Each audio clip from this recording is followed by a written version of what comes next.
37%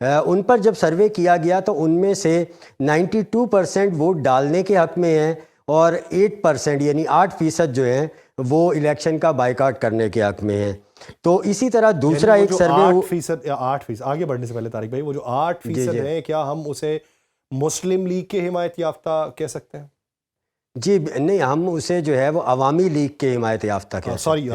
عوامی لیگ کے حمایت یافتہ. جی عوامی لیگ کے وہ حمایت یافتہ ہیں اور وہ الیکشن سے بائیکاٹ کی طرف جا رہے ہیں.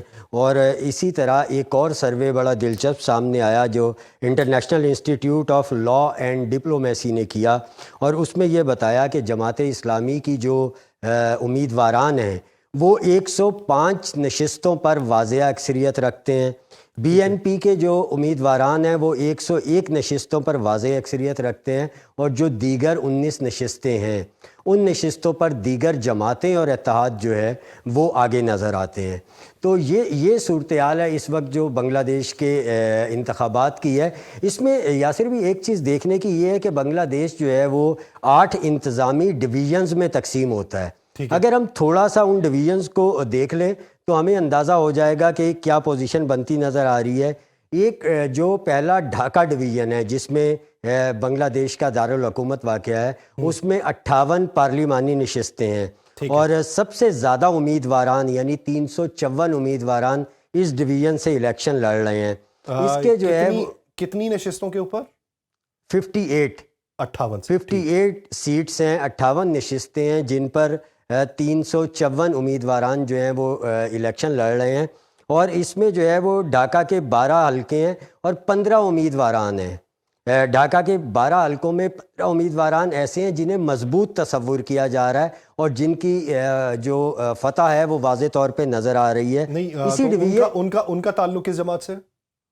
مختلف جماعتوں سے، یعنی بی این پی اور جماعت اسلامی. ٹھیک ہے. اس ٹائم میجر جو ہے وہ یہ 2 جماعتیں ہی ہر جگہ پہ ہمیں آمنے سامنے کھڑی نظر آتی ہیں.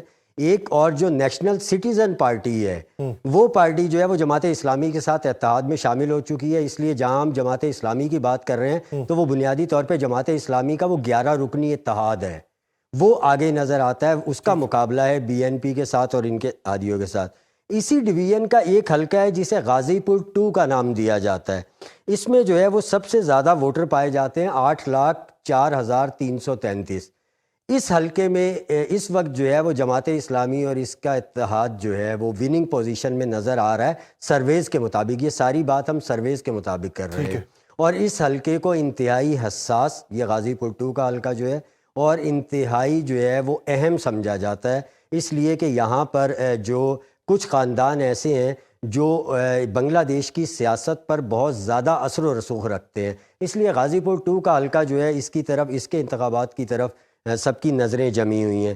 اچھا، اس ڈویژن میں اگر ماضی میں دیکھا جائے تو اس اوور آل اس ڈویژن میں یعنی اس کی 58 نشستوں پر بی این پی بہت مضبوط رہی ہے.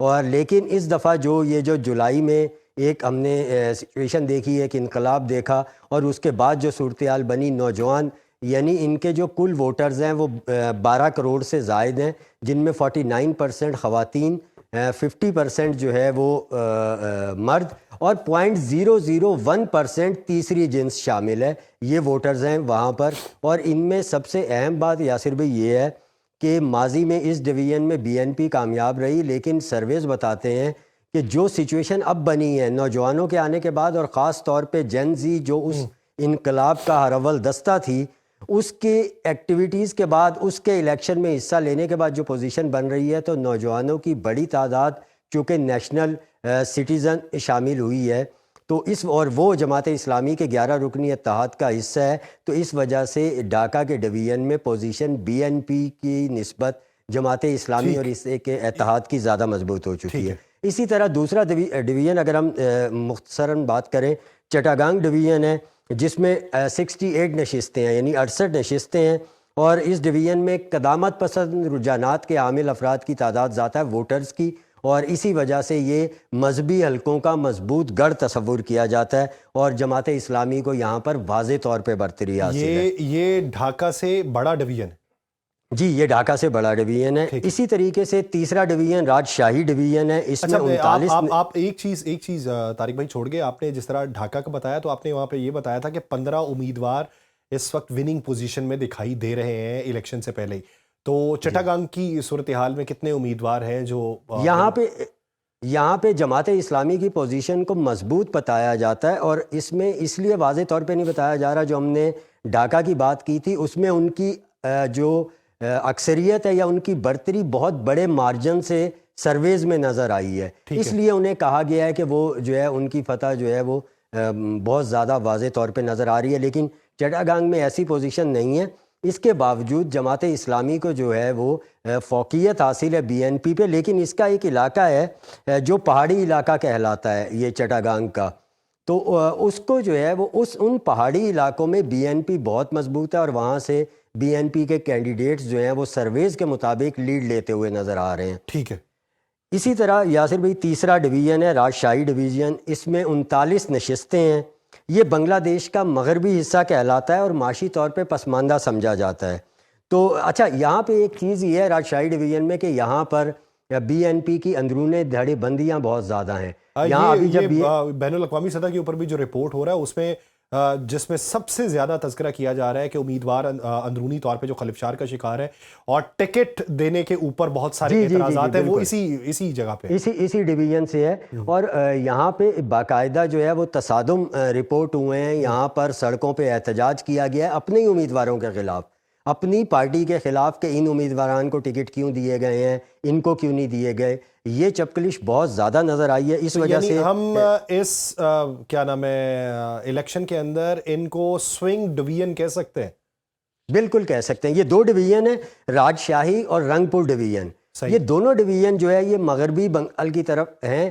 دونوں پسماندہ ڈویژن تصور کیے جاتے ہیں. رنگ پور ڈویژن جو ہے اس میں 33 نشستیں ہیں، راجشاہی ڈویژن میں جو ہے وہ 38 ہیں. تو یہ دونوں ڈویژنز میں بی این پی ویسے مضبوط تھی، لیکن یہ جو ابھی صورتحال بنی کہ کینڈیڈیٹس کو ٹکٹس دینے کے حوالے سے بہت جو ہے وہ سخت قسم کے احتجاج ہوئے، تصادم ہوئے، اس کے بدلے میں جو جماعت اسلامی اور جماعت اسلامی کا جو اتحاد ہے، انہوں نے آپ یہ سمجھیں کہ بہت زبردست انداز میں وہاں ٹیکل کیا.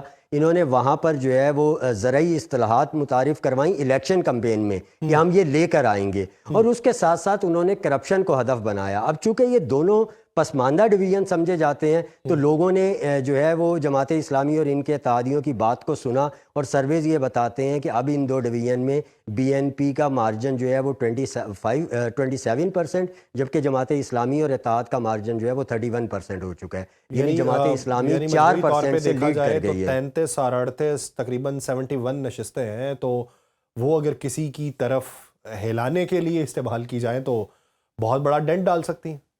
جی بالکل بہت بڑا ڈینٹ ڈال سکتے ہیں. اچھا رنگ پور ڈویژن کی ہم ایک اور خاص بات جو ہے وہ اپنے سننے والوں کو بتا دیں، وہ یہ کہ یہاں پر جو ہے وہ چونکہ جیسے ہم ڈسکس کر رہے تھے کہ پسماندہ علاقہ ہے، غربت کی شرح جو ہے وہ 47% ہے. اور ایک اور چیز، یہ سابق ڈکٹیٹر جو تھے حسین محمد ارشاد، یہ ان کا علاقہ ہے، اور ان کی جو پارٹی تھی جاتیہ پارٹی، یہ اس کا گڑھ تصور کیا جاتا تھا. لیکن جاتیہ پارٹی چونکہ ماضی میں عوامی لیگ کا حصہ تھی، اس لیے اس دفعہ جاتیہ پارٹی کو وہاں سے جو یہ جولائی میں جو ایک انقلاب آیا تھا اس کا جو اثر وہاں پہ پڑا، اس کی وجہ سے جاتیہ پارٹی کو بہت زیادہ نقصان اٹھانا پڑا ہے. اور سرویز کے مطابق جاتیہ پارٹی اب جیت کے قریب بھی نظر نہیں آتی اس ڈویژن سے، خاص طور پہ رنگ پور ڈویژن سے. اور اگین یہاں پر جماعت اسلامی اتحاد اور بی این پی جو ہے وہ آپس میں آمنے سامنے ہے، تھوڑے سے مارجن سے جو ہے دونوں اس ڈویژن میں فائٹ کر رہے ہیں. یعنی آپ یہ کہیں کہ Jamaat Islami be N P پھر بھی آگے ہے. جماعت اسلامی کا جو سرویز بتاتے ہیں وہ 30% ہے. اچھا ایک چیز طارق بھائی بتائیے کہ اقلیتی ووٹ جو ہے بنگلہ دیش کے اندر وہ بھی ایک بہت بڑی تعداد کے اندر ہے. اب جہاں پہ جماعت اسلامی کو دیکھیں تو جماعت اسلامی میں یا اس اتحاد کے اندر زیادہ تر وہ ہیں جو رائٹسٹ ہیں. تو اب لیفٹسٹ کی جو جماعت تھی وہ تو میدان کے اندر ہی موجود نہیں ہے. اب بی این پی کو ایک معتدل جماعت کہا جا رہا ہے. اب وہ اتحاد کیوں نہیں کر رہی؟ شاید کیونکہ اس وقت ایک تنقید ہوئی تھی اس وجہ سے، یا ابھی وہ ون ون سچویشن میں سمجھ رہے ہیں اس وجہ سے، یا معروضی حالات انہیں اپنے حق میں نظر آ رہے ہیں اور بعد میں وہ یہ سوچ رہے ہیں کہ کولیبوریشن ہو سکتی ہے اگر ہمارے حصے میں نہ آئی. وہ ووٹ کدھر تقسیم ہوگا؟ آپ اس کے بارے میں کیا آراء لے کے آئے ہوں؟ یاسر بھائی، ایک ان کا ڈویژن ہے جسے سلیٹ ڈویژن کہا جاتا ہے، اور ایک ان کا ڈویژن ہے جنہیں کھلنا ڈویژن کہا جاتا ہے۔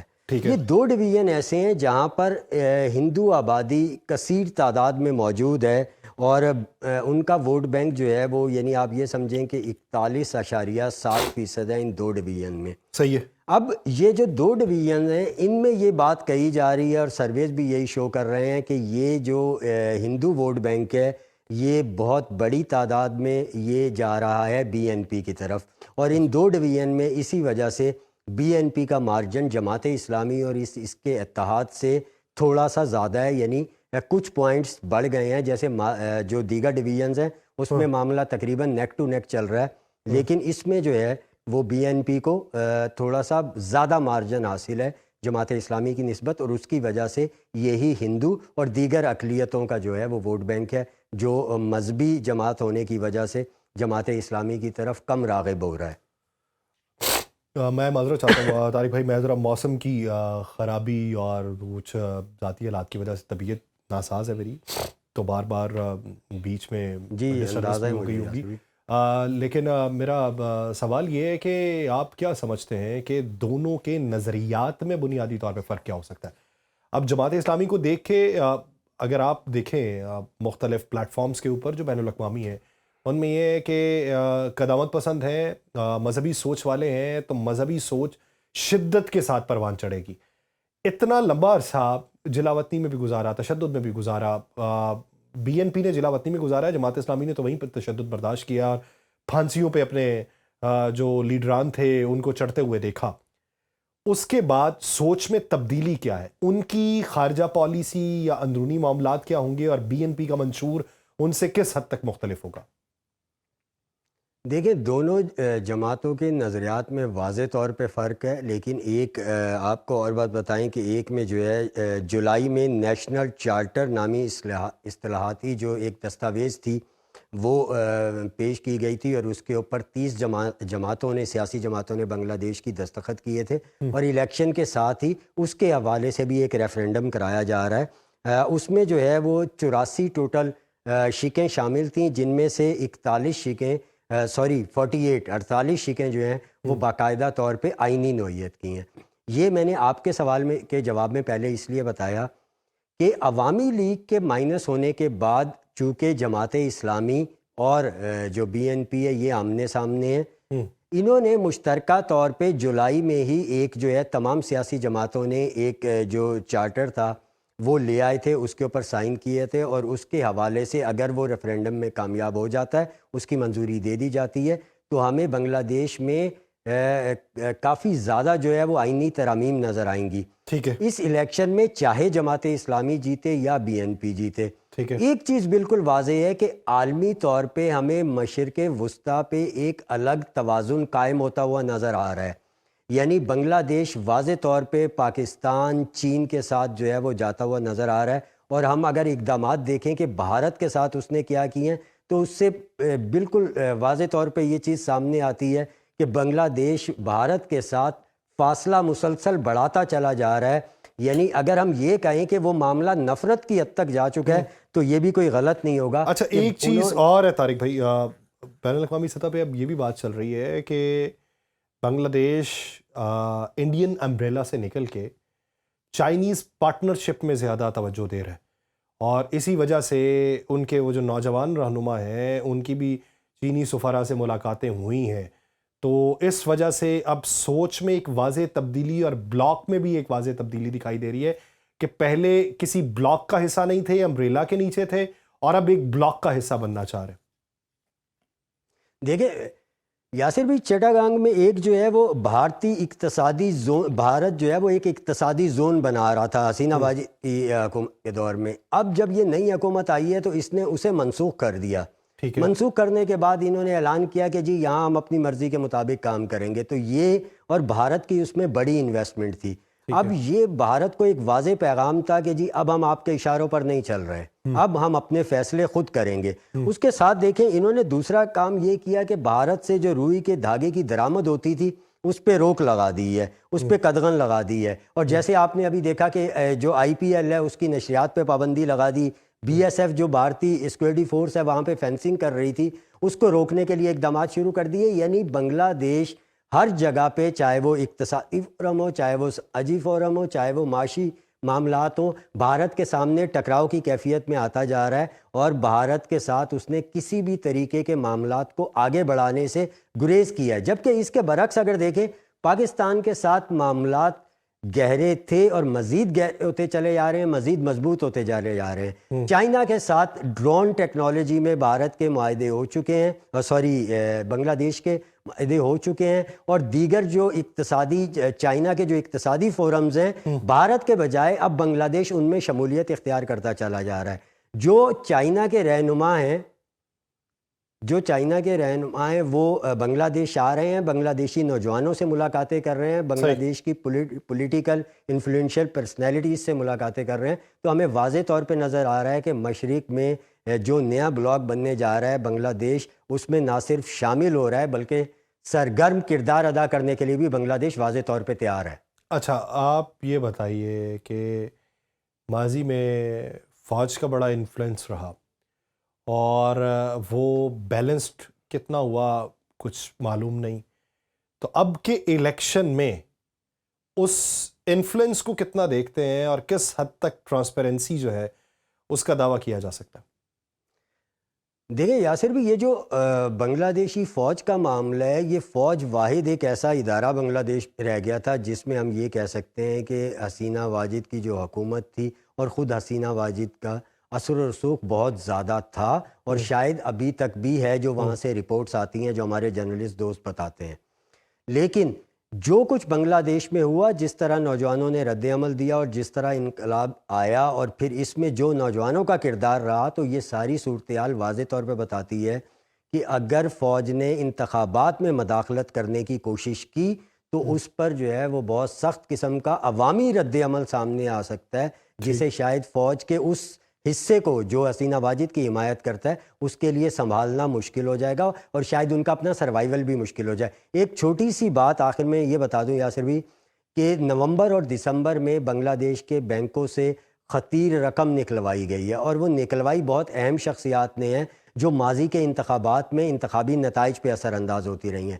اب وہاں پر جو انتخابات کو سرکاری لوگ دیکھ رہے ہیں، انہوں نے یہ اندازہ کیا یہ جو رقم نکلوائی گئی ہے اور یہ جو رقم استعمال کی جا رہی ہے، اس کا خدشہ یہ ہے کہ یہ جو 12 فروری کے انتخابات ہونے والے ہیں، ان میں استعمال کی جا سکتی ہے ووٹرز کو اپنا ارادہ چینج کرنے کے لیے. تو اس کی وجہ سے یہ رپورٹنگ میں خطیر رقم ہی آئی یا اس کے اعداد و شمار بھی اندازاً کوئی سامنے آئے؟ نہیں، اس میں خطیر رقم ہی کہا گیا ہے. صحیح کہ جی وہ نکلوائی. اب اس میں دیکھیں اس کا انہوں نے علاج یہ کیا، یعنی بنگلہ دیش کی حکومت نے، سرکار نے، کہ 8 فروری سے لے کے 13 فروری تک آن لائن ٹرانزیکشنز پہ پابندی لگا دی گئی ہے. نہیں، اچھا مجھے یہ بتائیں کہ الیکشن پہ اثر انداز اگر ماضی میں وہی شخصیت ہوتی رہی ہے تو عوامی لیگ کے لیے ہوتی رہی ہوگی. اب جو دیکھا جائے، بی این پی کو دیکھا جائے، جماعت اسلامی کو دیکھا جائے، ان کے اتحاد کو دیکھا جائے، تو وہ تو اینٹی عوامی لیگ، اینٹی بھارت. تو اب وہ کس کے فائدے کے لیے استعمال ہوگی؟ دیکھیں اس میں عوامی لیگ تو باہر بیٹھی ہوئی ہے.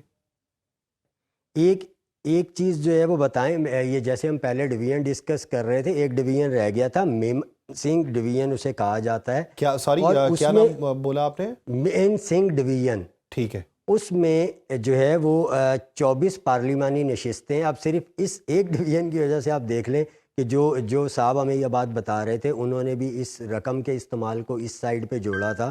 یہ عوامی لیگ کا گڑھ سمجھا جاتا ہے. اچھا. اور اسے جو ہے وہ مطلب یہ ڈویژن کا درجہ بھی اسے حال ہی میں ملا تھا، تو یہ اسے گڑھ سمجھا جاتا ہے. اور اس میں اکثریتی آبادی جو ہے وہ زراعت پہ انحصار کرتی ہے. اور اس کا معاملہ یہ ہے کہ یہاں پہ جو عوامی لیگ کے ماضی میں امیدوار کھڑے ہوتے رہے ہیں، ان میں سے اکثریت چہرے جو ہیں وہ تو غائب ہو چکے ہیں، لیکن جو ان کے متبادل کے طور پہ بھی سامنے آئے ہیں، یقینی طور پہ وہ بھی عوامی لیگ کے ہی حمایتی ہیں. تو وہ آزاد حیثیت میں الیکشن لڑ رہے ہیں. اب یہ جو اس طرح کے دیگر جگہوں پہ جو اس طرح کے لوگ سامنے آ رہے ہیں جو آزاد حیثیت میں لڑ رہے ہیں، اور جن کے بارے میں یہ سمجھا جا رہا ہے کہ یہ جو ہے وہ لڑ تو آزاد حیثیت میں رہے ہیں لیکن نمائندگی عوامی لیگ کی کر رہے ہیں، تو ان کے اوپر بھی جو ہے جو وہاں کے ادارے ہیں انہوں نے نظر بھی رکھی ہوئی ہے. اچھا اور ٹھیک، یہ میرے جو رقم کے استعمال کا معاملہ ہے یہ بھی اسی سائڈ سے اٹیچ ہوتا ہے کہ چونکہ انہیں پتہ ہے ہمارا جتنا مشکل ہے تو وہ اس طرح کے حربے استعمال کر سکتے ہیں وہاں پر. اچھا پارلیمان میں براجمان ہونے کے لیے سادہ اکثریت کتنی درکار ہے؟ دیکھیں سادہ اکثریت جو ہے وہ 162 کے نزدیک جو ہے وہ وہاں پہ چاہیے ہوگی. اور اس میں ایک چیز جو اور سامنے نظر آتی ہے کہ یہ ابھی مطلب جو سرویز بتاتے ہیں کہ کوئی ایک جماعت واضح طور پہ اکثریت شاید نہ لے سکے. یہ جو 19 نشستیں جو ہم نے سرویز میں ڈسکس کی یہ جو ہے کہ وہ دیگر پارٹیاں اور اتحاد جیت سکتے ہیں تو اتحاد لازمی بنانا پڑے گا. اور کیا یہ کسی بھی ممکنات پارٹی میں کو سے ہے کہ دو بڑے اس پلیٹ فارم سے لڑنے والے لوگ یعنی ایک جماعت اسلامی کا اتحاد اور ایک دوسری طرف بی این پی، کیا یہ ممکنات میں سے ہے کہ یہ آپس میں مل کے حکومت کو تشکیل دیں کہ حکومت نہ بن رہی ہو، بصورت دیگر اس متبادل کے ساتھ ہاتھ میں لانا پڑے گا جس کے نظریات مختلف ہیں؟ تو کیا ہم یہ کہہ سکتے ہیں کہ ممکنات میں سے قومی حکومت بنگلہ دیش میں مارز وجود میں آ سکتی؟ دیکھیں یاسر بھی جو جولائی کے بعد جو سچویشن بنی تھی اس ٹائم تو کچھ ایسے اشارے مل رہے تھے کہ یہ جو جماعت اسلامی بنگلہ دیش ہے اور بی این پی ہے ان کے آپس میں رابطے بھی ہو رہے ہیں، ان کی بات چیت بھی آگے بڑھ رہی ہے. اور اس وقت یہ کہا جا رہا تھا کہ جماعت اسلامی اور یہ جو بی این پی ہے یہ شاید مل کے الیکشن لڑ لیں. جب ماضی میں بھی اس کی مثالیں ملتی رہی ہیں لیکن ہوا یہ کہ جب بی این پی کے ساتھ بھارتی روابط بڑھے اور بھارتیوں نے عوامی لیگ کے بجائے عوامی لیگ کے بعد بی این پی کو یہ سمجھا کہ شاید وہ ان کے ساتھ تعلقات بڑھا سکتے ہیں، گرم جوشی دکھائی اور ان کے ساتھ بہت زیادہ روابط کیے تو وہاں سے جماعت اسلامی اور بی این پی میں فاصلے بڑھنے شروع ہو گئے. جماعت اسلامی نے پھر یہ 11 رکنی اتحاد بنایا اور بی این پی جو ہے وہ الیکشن لڑی. لیکن آپ کا یہ جو سوال کہ مستقبل میں قومی حکومت، تو میں یہ سمجھتا ہوں کہ بنگلہ دیش جن حالات سے نکلا ہے جس طرح جو ہے وہ ایک بالکل نئی سمت اس نے اپنی متعین کی ہے تو اس سے بھی جو ہے وہ کوئی مطلب بعید نہیں ہے کہ اگر دیکھیں کہ صورتحال ایسی بن گئی ہے کہ واضح طور پہ حکومت کوئی نہیں بنا پا رہا تو ہو سکتا ہے کہ قومی حکومت بھی تشکیل پا جائے. تو ہو سکتا ہے کہ قومی حکومت بھی تشکیل پا جائے. تو اسی منظرنامے میں دیکھتے ہی ہیں کہ ووٹ بینک جو ہے وہ کتنا بڑھتا ہے، کتنا جوش و خروش ہے، اور یہ جو جوش و خروش ہے اس کا نتیجہ کس صورت میں نکلتا ہے. بہت شکریہ جناب طارق حبیب اس حوالے سے اپنا وقت دینے کے لیے. ناظرین پوڈ کاسٹ کا وقت ختم ہو جاتا ہے، مجھے دیجیے اجازت. آپ سے ملاقات ہوگی کسی اور ایپیسوڈ میں. اپنا بہت سا خیال رکھیے گا. اللہ نگہبان.